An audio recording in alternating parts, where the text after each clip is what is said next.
In the wake of the tragic death of Mason Radcliffe, Luca Tulin, in Coronation Street, there are more upsetting events set to unfold as another character is subjected to a knife ordeal. Visiting dad Rob Donovan, Mark Bayliss in prison, Bobby Crawford, Jack Carroll, learns that he is willing to donate his kidney to Carla Connor, Allison King. But things soon take a terrifying turn when Mason's killer Maddie, Seamus McGough, takes him hostage at knife point in a dramatic prison room standoff. Meanwhile, when Carla gets wind of Rob's gesture and his claim to have found religion, will she swallow her doubts and accept elsewhere? There's a hospital dash for Daisy Midgley, Charlotte Jordan, when she injures herself. And she finds herself in an awkward position when doctors let slip her pregnancy in front of Daniel Osborne, Rob Mallard, and Kit Green, Jacob Roberts. And finally, Bethany Platt, Lucy Fallon, has her eyes on a big change after getting a job offer. But what does it mean for Daniel? After Ryan gives him down the banks and says Carla wouldn't accept a kidney off Rob, even if he offered, Bobby lies and says he is going out with Max before heading off to see his dad again. Rob tells him he has found religion and would like to donate a kidney to Carla if he is a match. But the conversation is cut short when across the visiting room, Maddie Radcliffe pulls out a knife and Bobby finds himself in the middle of a hostage situation. Meanwhile, having heard about the ongoing hostage situation from Lisa and discovered Bobby is visiting Rob, Carla tells a shocked Betsy that her brother is a murderer. Shane tells Dylan that Maddie's been arrested and the police have found CCTV footage of the pair disposing of the knife. The residents are shocked when George tells them Mason's funeral will be basic with no family there. Betsy leaves the precinct after finding Dylan drinking vodka. Billy tells Sally he has had a change of heart and will do Mason's funeral. No one is aware of Logan watching them from across the street. Toya tells Kevin that she's deeply concerned for Abby and reckons she needs professional help. At No 13, Abby assures Kevin that she's coping and doesn't need any counseling, but once alone, she relives Mason's last moments in her head, clearly tortured by her experience. When Daniel is let down by the bakery making Bertie's cake, Daisy comes to the rescue. Meanwhile, Bethany tells Daisy she has been offered her dream job on a magazine in London and Daisy urges her to tell Daniel as he will be delighted for her and welcome the move. In the cafe, an excited Bethany tells Daniel about her job offer. Dan meets up with Alia in Speed Doll and talks her through the Radcliffe case and how they can use his disadvantaged background as his defense. Alia covers her unease. Scene tells Alia she should be ashamed of herself for representing Maddie Radcliffe. Alia's embarrassed. It is Bertie's birthday at number 1. And with the party in full swing, Bethany is growing increasingly jealous as Bertie spends his time sitting on Daisy's knee. Meanwhile, Bertie has seen Cassie putting antihistamine into Ken's tea and asks her what she is doing. She swears him to secrecy, but little Bertie whispers the secret to Daisy, who in turn tells Daniel.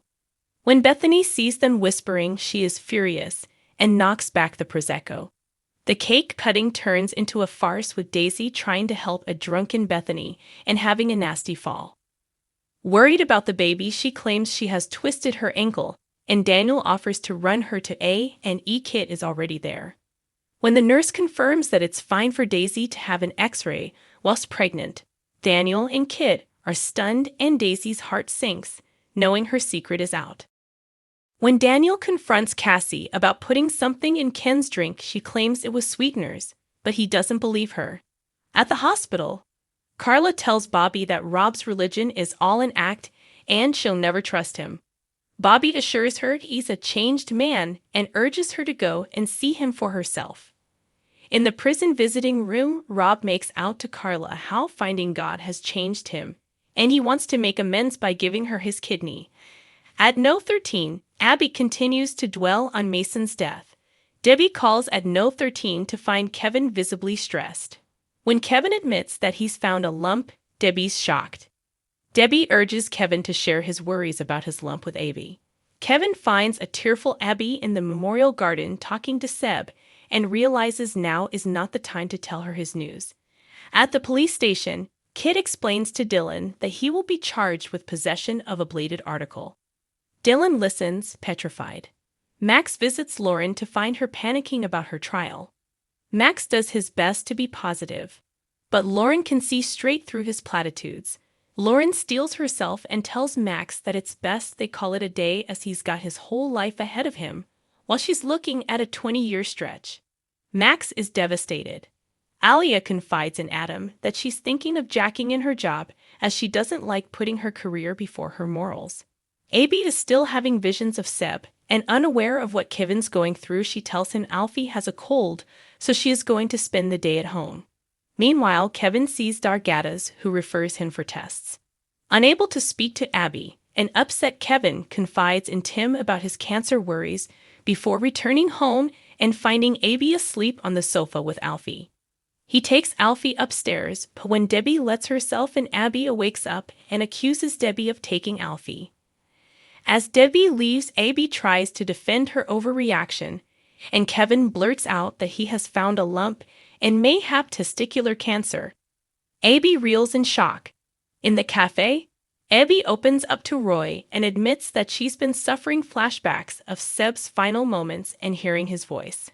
Roy urges her to talk to Kevin. As her trial starts, Lauren listens as the prosecution barrister addresses the court. The prosecution barrister describes Joel's death to the court and paints Lauren as a liar. As the prosecution and defense go back and forth, Lauren, Bobby, and Nena watch the proceedings with mixed emotions. Having returned to the prison, Lauren's barrister warns her that the case could go either way. In the prison, Bri approaches Lauren and purposely winds her up by suggesting Frankie would be better off without her. Carla discovers that if she accepts Rob's donation, then she will have to go private due to the cost of keeping a prisoner in hospital. Ryan is shocked to discover that it will cost in the region of £100,000. Lena takes Sam for a milkshake in the cafe, but when she starts making bitchy remarks about Nick and Toya, Sam makes out he's had a text from Nick and needs to go. Tracy finds a morose Leanne staring into her drink. When Tracy remarks that she's well rid of Nick, she should count her blessings and start enjoying life. Leanne's left thoughtful. Daniel tells Adam how he suspects Cassie is drugging Ken's tea, but he can't say anything because Daisy's pregnant. He might be the dad and Cassie is using her knowledge to blackmail him. Adam's horrified.